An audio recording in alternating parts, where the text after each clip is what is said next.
Hey everyone, it's me again, Brittany, and I'm here today with a pretty exciting video because I apparently haven't been doing wrap-ups this year. I mean, you'd think that I would have noticed, but here we are, 3 months after my last recent reads video, where I believe I said, now we can really start doing wrap-ups. And I didn't. And now we're doing another 3-month wrap-up of all the books that I've read recently. So the books that I've read from April through June. I think we have 20 books to wrap up today.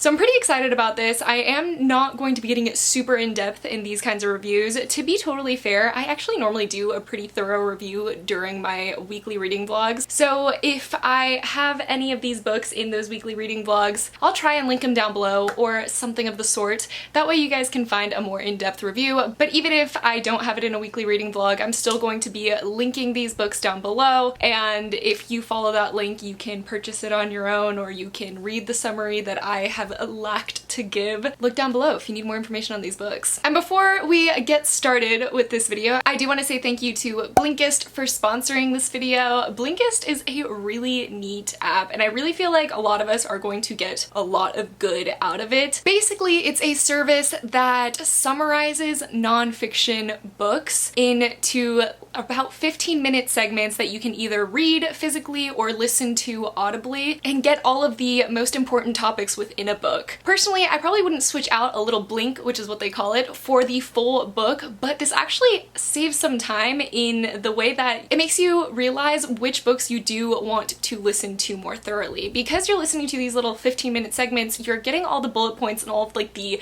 core values inside of each of the books, and it helps you incorporate it into your life right away, but also lets you know which books are going to be more for you and which books maybe you never really needed to read in the first place because they weren't to your taste. I have really been enjoying this service. I actually downloaded the app and I adore the app. It's very user-friendly, but basically you pick through a bunch of different topics that you're interested in. So I personally went through the categories that I personally thought were going to be the most helpful towards me and that I would want more information on and more recommendations on were things like productivity, psychology, personal development, philosophy, creativity, history, and then money and investments. These are all things that I've recently realized I wanted to know more about. And as you guys, if you've been watching my vlogs, have realized, I've actually been really into nonfiction. It's kind of a new genre for me and I'm really excited about it. And that's why when BLINKIST actually reached out to me, I was like, oh my gosh, heck yes, this is perfect for me. Because even though I am getting into nonfiction, I know that there's a lot of duds out there as far as my reading taste goes, and this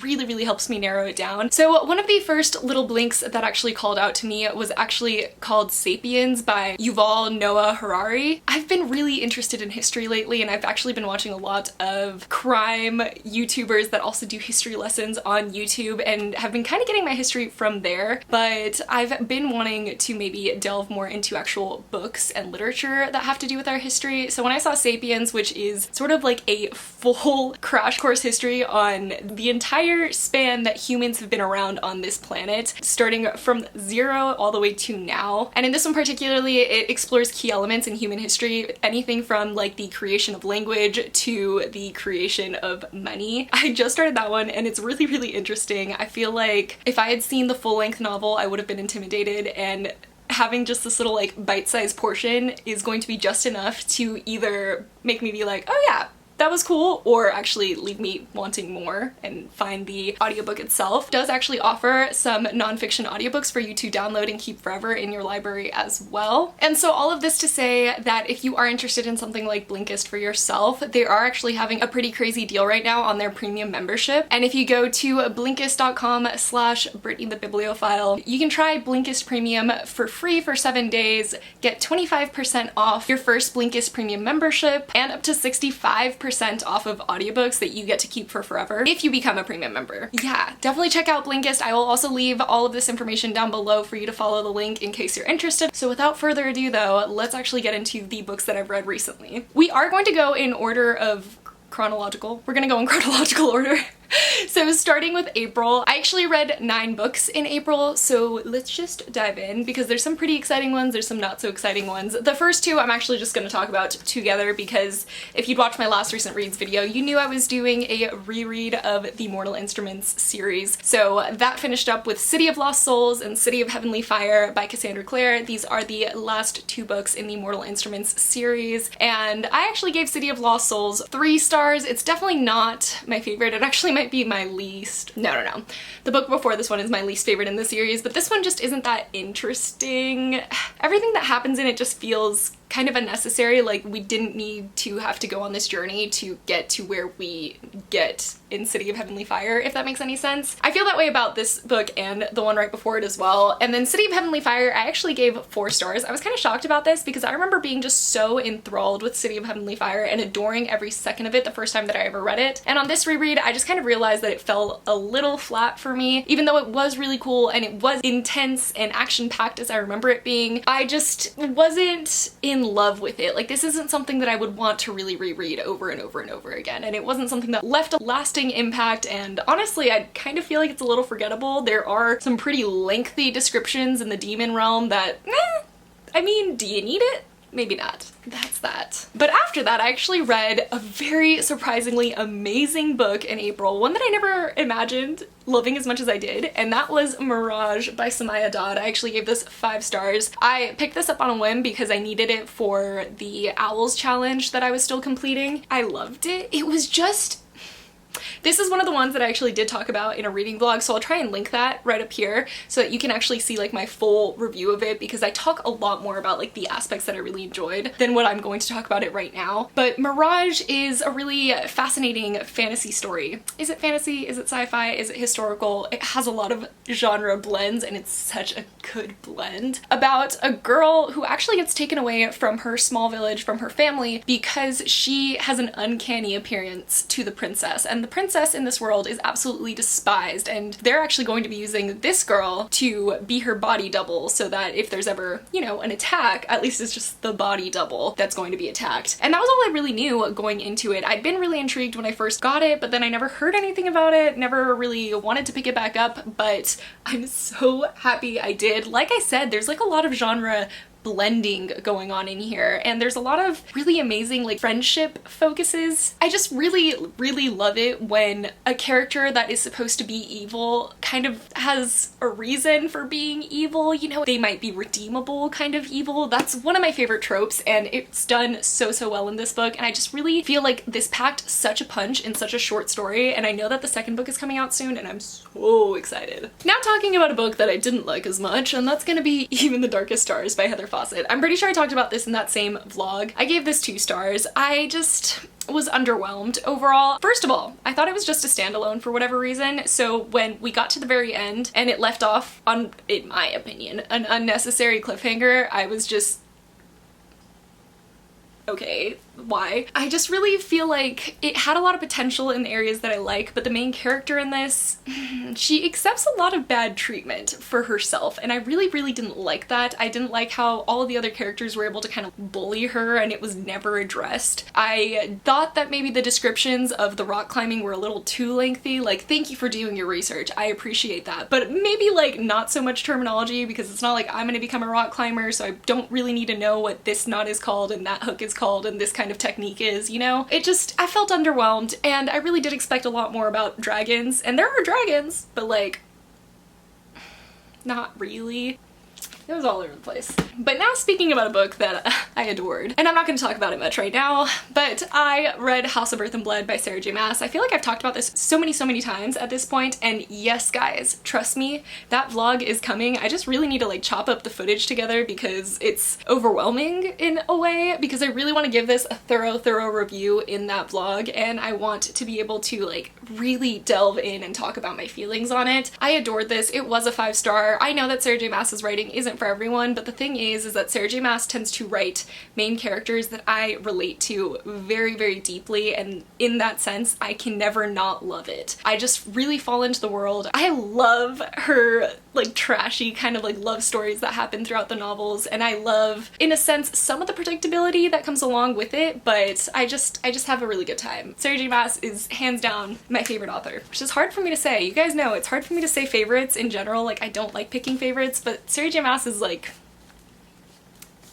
I love her. House of Earth and Blood, guys. It was amazing. Next up, I actually read The Merciful Crow by Margaret Owen, and I gave this 4 stars. I really enjoyed the magic in this world. I loved the world building. I feel like Margaret Owen did a really good job of just making this very detailed world where there is kind of a mix of religion because of the plague and a really cool kind of afterlife, not really afterlife, like a reincarnation aspect that I think was done very nicely. I will say that as far as like the characters go, I feel like they were maybe like the weakest part of the story, because even though I liked our main characters and I enjoyed kind of their banter, I feel like it could have been done better, and I think that the character interactions were lacking. But the plot itself was so good and the world was so good, and I just know that the second book is going to really take it to that next level. Next is another new favorite, and that's gonna be Aquicorn Cove by Katie O'Neill. You guys know I adore Katie O'Neill's writing. I really don't think that Katie O'Neill can do any wrong, but I was really surprised when Aquicorn Cove became my new favorite of all of her books. This isn't her newest book by any means, but it just really rang out to me, and I'm so happy that I read this because it's definitely the one that I have felt the strongest connection to out of all of the books that I've read. I gave it 5 stars, if you couldn't already tell, but it basically follows this little girl who is visiting a coastal city that she grew up in, and they keep having like these storms roll through, and they keep having to clean up and rebuild, and the city is just getting so down about it, but she kind of becomes a main player in the fact that she says that the reason that they're getting these storms is because they're the ones harming the sea, and that if they want for everything to balance out, they have to be kinder to the sea, even though it's easier to be evil. And it was just such a good story. There was such a good bond between the girl and the sea life, and I just really enjoyed reading about it. There was a really cool, like, almost mythological aspect about it that I really enjoyed. There was a relationship in here that I was rooting for the entire time. And it also has some, like, darker topics because the girl is grieving because her mother passed away, and that's actually why they moved from the coastal city. It was just, I loved it. I loved it so much. Ooh, this next one, I surprisingly loved this quite a lot, and that is All the Stars and Teeth by Adeline Grace. I gave it 4 stars because, again, I've been trying to hold back my 5 stars for books that are absolutely life-changing within my brain. And All the Stars and Teeth, even though it was really good, is mildly forgettable in some senses, but it gave me a really good pirate fix, if that makes any sense. There's not necessarily pirates in it, but we're following a princess who actually has to run away from the kingdom that she was supposed to inherit after she fails the soul magic test. In her world, everyone can kind of pick out whatever magic that they want to do, but they have to stick with that magic. And the leader of the world is the only one that is able to do soul magic, and in that way, they have to be able to prove that they can do soul magic well before they can inherit the throne. And when her test goes bad, she actually has to run away or risk being imprisoned. So she runs away with like this sexy pirate guy who is like a one-man captain of his ship, and he has like a dark backstory. I got very strong Elizabeth Swann and William Turner vibes from Pirates of the Caribbean, and there was a siren in this, and I personally think that the siren was so well done. I really adored her. I think that she was just such an empowered, awesome woman and friend to our main character, and I just really think that she was done well, and I enjoyed this a lot. If you want Pirates of the Caribbean vibes, I don't know, maybe it's just me that got that from this, but let me know if you've read this and you got the same vibes, because I'm curious. And the last book that I read in April was The Foxhole Court by Nora Sakovic, and this book I actually gave 4 stars. It was not what I expected it to be. I remember initially giving this a very different summary than what it truly is, but we're following a boy who's kind of running away from his past. He has never really been able to settle down anywhere because he's been running away from his dad this entire time, but he's actually pretty good at XE, and he actually gets recruited for a college XE team, which XE is kind of like lacrosse in this world, and he decides to take the offer, to do it, and to kind of say F it to all the consequences. He kind of falls into this mishmash group of very troubled boys that all play XE together, and it was cool. It was definitely like thrillery vibes, but I will say that at times this almost felt like a drama just because it was so unrealistic how all of these boys were having such intense problems, like mafia type problems, and I'm like, how did all of this happen to all of you guys? It just felt very like novela-esque, if like you guys know what I mean. Like, it was just so outlandish, so dramatic. I did really like it in the end. It's a fast read for sure, and I'm excited to read the second book because I feel like that might clear things up for me as far as like the genre goes. Okay, so sorry about that. I had to take a bit of an intermission, so if the lighting is different and the angle is slightly different, now you know why. So now we move on to May, where I read 6 books, and May was kind of like a meh reading month for me. Like nothing, I mean, there were definitely a few books that stood out, but like nothing crazy. So the first book that I actually finished was The Song of the Crimson Flower by Julie C. Dow. I was kind of bummed with this one. Again, this is another book that I was mostly just like underwhelmed by. I feel like, to be totally fair, I didn't 100% remember what it was about anymore. The basic summary is that there is a girl who wants love, but then her best friend that she's had for her entire life confesses his love to her, but she doesn't love him back, and he ends up getting cursed, and they have to go on a journey together for him to be uncursed. And during that journey she kind of discovers that maybe she did love him that entire time. And even though that aspect was definitely in it, I just feel like in general I just didn't love the love story. Like, I mean, I wanted to be a little bit more convinced by the girl, and I liked the boy so much. He was like a little sweet pea. They were both like Hufflepuffs though, and I feel like their main source of conflict was mostly rooted in miscommunication, and that was really frustrating for me because I tend to really dislike books that focus on miscommunication as the conflict. But there were other things that were going on in this book, but it just didn't feel very like surprising. A lot of the plot twists were predictable, at least for me they were. I did enjoy the ending, but it just seems like such a different story than what the rest of the book was. Like the buildup wasn't there, I guess. And oh, I gave this 3 stars. Oh, but this next book?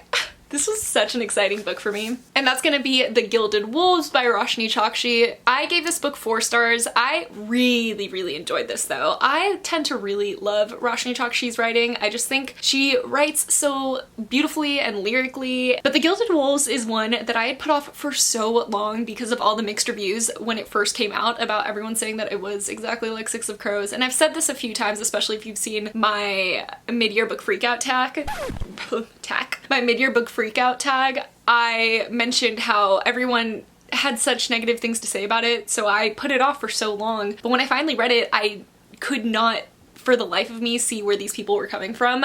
As far as like similarities go, yes, I suppose there are similarities between this and Six of Crows, but like I said in my mid-year book freakout tag, they're the same kind of similarities you would see in basically any kind of heist story, because every kind of heist group has this similar style of characters. You always have like this kind of cast of characters in that group because it's necessary for a heist, if that makes any sense. But I feel like this world was just so rich and different than Six of Crows. It was kind of like an urban fantasy. It was set in our world, but totally different. There was such an amazing magic system set in place, and I thought it was really fascinating. I actually recently was reading like a tweet about how the magic system was built initially, and I didn't realize how complex it was, because when I listened to it audibly, it did not click in that way to me. It was very natural. I just understood how this magic would work. While when I was reading it, I realized that I had not understood how the magic system worked, or like I just hadn't understood the explanation, I guess, even though I understood the magic itself. It's very scientific, so I will say that that is a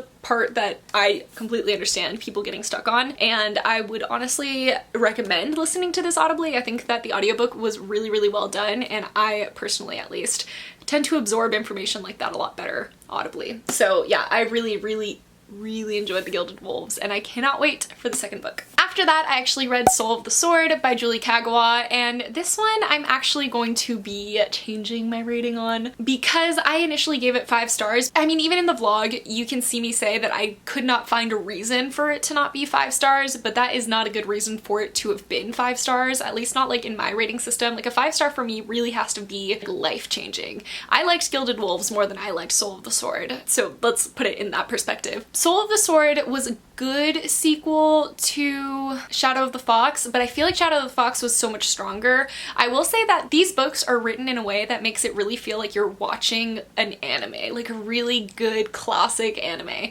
There are some pretty dark themes being explored, but it has like such a nice comical side to it. In general, even the way that the characters love each other, even some of the ways that they can be very stereotypical of their style of characters, they make it so that it's a lot more easy to bear. But the ending of this story was really, really intense, and it was actually kind of surprising because, again, like I just didn't expect something that intense from this kind of story. This story felt like very lighthearted, even though it isn't. As much as I did enjoy it though, it is pretty forgettable in my mind. It just is. So it's gonna be knocked down to a 4-star, unfortunately. And the next book that I read was actually Little Fires Everywhere by Celeste Ng. I was reading all of these books for the Asian Readathon that was hosted by Read with Cindy in May. Little Fires Everywhere was the group book, and this was a very startling book for me because it was my first ever literary fiction, and it was also the first book that made me realize that I think I like literary fiction.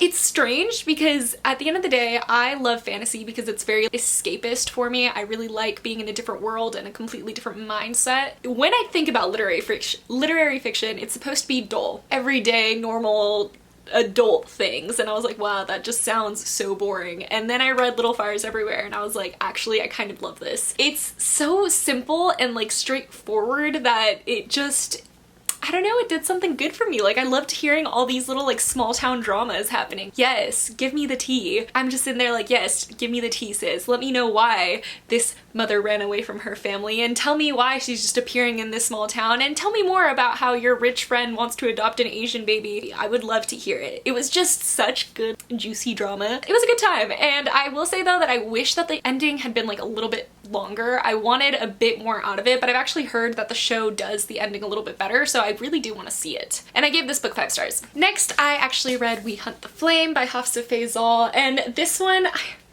I'm sorry to say, was not my favorite read of the month. I gave it a 3-star. I just really expected a lot out of this book. Like, to be totally fair, it is a very good book. Averagely good. I think that Hafsa Faizal has beautiful lyrical writing, but that her world building was incredibly lacking for me. The plot was, it was moving quickly, but with little build-up or intention, and the love story in this did not at all sit with me. I just didn't feel like I believed the love story. Again, this was an issue of like build-up. I didn't feel like there was any build-up to the love story. I didn't feel like there was any connection. I didn't see a lot of chemistry in general between most of the characters, and it was kind of just a bummer experience because so many plot points that I adore were there for me. We have this like very badass fighter style girl. We have this broken prince. We have a really cool side group, but again, I feel like the side group was not, there was not enough time spent on the side characters for me to feel invested in them, and a lot of the information that we get from them is kind of told info dumpy like. Again, there's so many aspects of this that I feel like I would love, like the actual like mythology, the idea of the story. I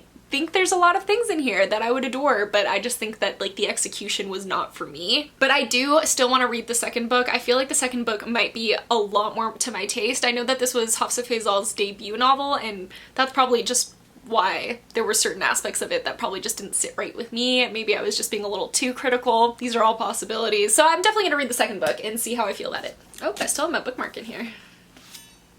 Ow, it stabbed me.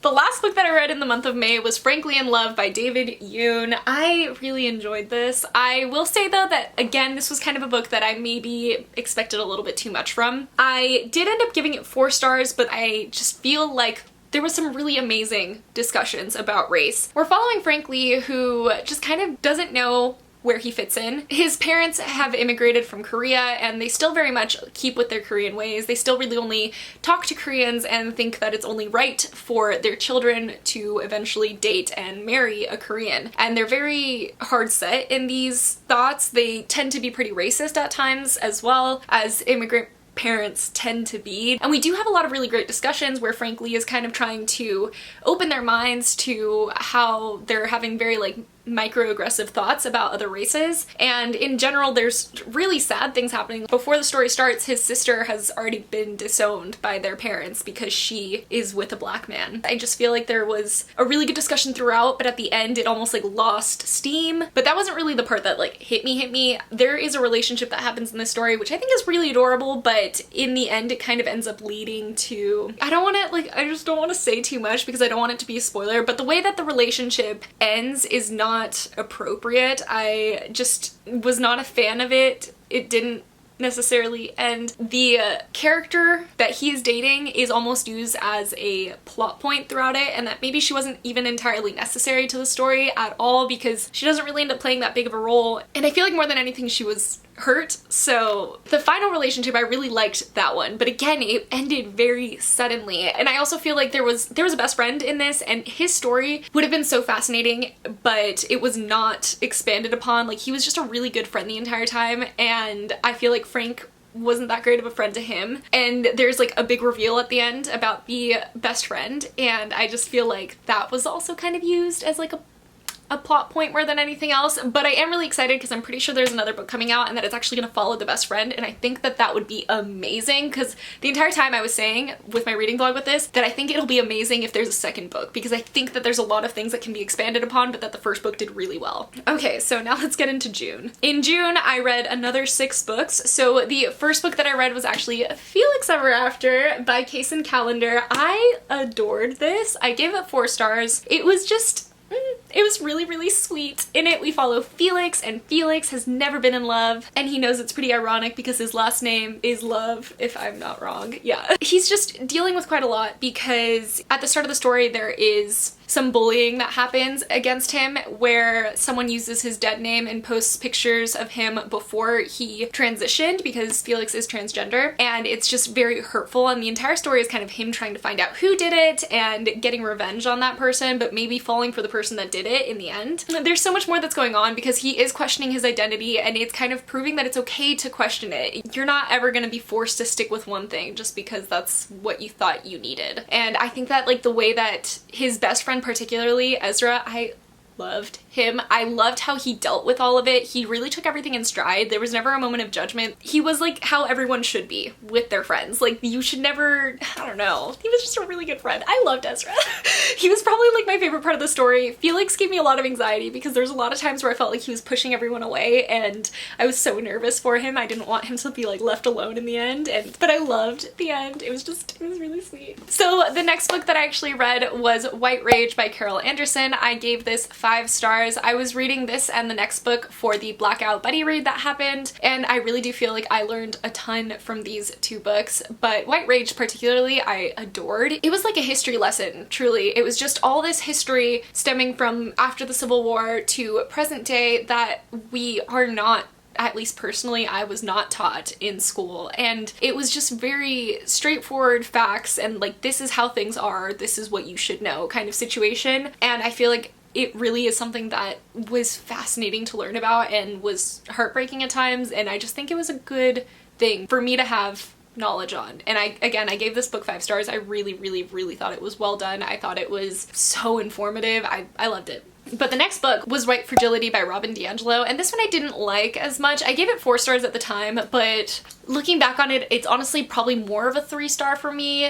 The thing is I did learn a lot, and that's why I feel like I gave it a 4-star. I did learn quite a lot about Robin DiAngelo tries to really emphasize that being racist is not inherently bad. Being racist means that you can see that there are different races and you have presumptions, whether they be good or bad, I guess. But it's not being a bad person, like you're not acting on anything or anything like that. There's a lot of information in this, and I feel like I am not giving it well, but the way that it was spoken, it was meant to make you feel uncomfortable, because if you're not uncomfortable, you are not learning, supposedly. I say supposedly because there's like, I feel like there's a fine line with that, but there's a lot of information that she repeated over and over and over and over again that wasn't entirely necessary in the repetitive sense. But some of the stories that she was telling about the people in her book, they were quite ignorant, and so I can almost see that there are a lot of people out there that probably would need that much repetition to truly absorb the lessons that she's trying to give in her book. I just think that maybe the book wasn't necessarily for me.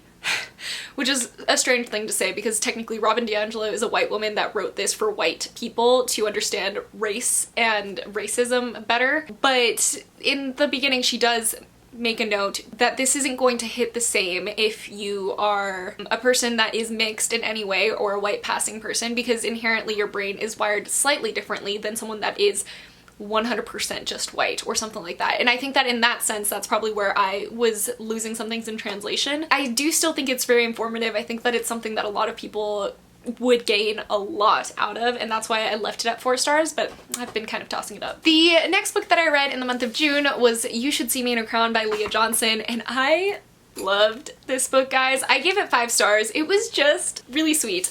I'm not a big contemporary reader. You guys know I don't really love contemporary, but this one just hit differently because we're following Liz, who is desperate to get out of her small town, her very white small town, and she has the perfect plan. She's gonna go to this really amazing college. She's gonna be in the orchestra. She's gonna become a doctor, and it's all set in stone until the scholarship that she thought she had 100% gotten falls through. So she decides that she's actually going to run for prom queen because in her little small town that's absolutely obsessed with prom, the prom king and queen get a scholarship. And this kind of seems a little out of her league. She is not the most popular girl in school. She doesn't really like putting herself out there like that, but she's going to do it because she needs to get her scholarship. She needs to get out. Friendships in this were... Okay, wait, there's one friendship in this that I did not agree with, but everything else was everything.